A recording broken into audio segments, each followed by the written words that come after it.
Hello এনার developer, আসসালামু আলাইকুম, শুভেচ্ছা জানাচ্ছি আমি নীরব।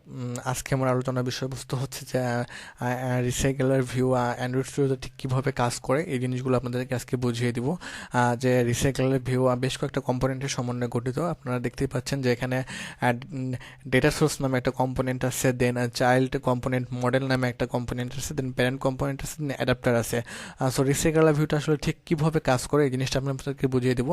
আর রিসাইকেলার ভিউ মূলত যে আপনার এখানে যে ডেটা সোর্স দেখতে পাচ্ছেন, এই ডেটা সোর্সটা আপনার হচ্ছে যে ইন অ্যাপের মধ্যে, অর্থাৎ আপনি অ্যাপে রেখে ইউজ করতে পারেন। দেন হচ্ছে যে বিভিন্ন ডেটাবেস থেকে, অর্থাৎ ফায়ারবেস, তারপর বলেন মাই স্কেল, এসকিউএলাইট, এগুলো থেকে আপনার ডেটা সোর্সটা ইউজ করতে পারেন। সো এই অ্যাডাপ্টারটা কি করে, এই অ্যাডাপ্টারটা হচ্ছে ডেটা সোর্স এবং হচ্ছে যে চাইল্ড মডেল। এই ডেটা সোর্স থেকে একটা ডেটা নিবে এবং চাইল্ড মডেল থেকে একটা চাইল্ড ভিউ নিবে। আমি যখন আপনাদের অ্যান্ড্রয়েড স্টুডিওতে কোডিং করে দেখাবো তখন আপনারা বিষয়গুলো খুব ইজিলি বুঝতে পারবেন।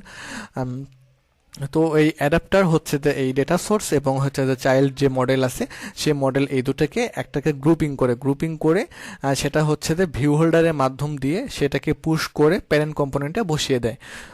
সো অ্যাডাপ্টার মূলত এখানে সবচেয়ে বেশি ভূমিকা পালন করে। এই সবগুলোকে একত্রিত করার জন্য অ্যাডাপ্টারই মেন কাজ করে থাকে। সো এগুলো আমি আপনাদেরকে যখন অ্যান্ড্রয়েড স্টুডিওতে কোডিং করে দেখাবো, সো আপনারা ইজিলি বুঝতে পারবেন যে এখানে ডেটা সোর্স কী হিসেবে কাজ করতেছে, দেন এখানে মডেল কী হিসেবে কাজ করতেছে এবং প্যারেন্ট কম্পোনেন্ট কী। আশা করি সামনের ভিডিও থেকে আমি ইনশাল্লাহ আপনার রিসাইকেলার ভিউর উপরে অ্যান্ড্রয়েড স্টুডিওতে কোডিং করা শুরু করে দেবো। সো সে পর্যন্ত সবাই ভালো থাকবেন। বাই বাই, টাটা, আল্লাহ হাফেজ।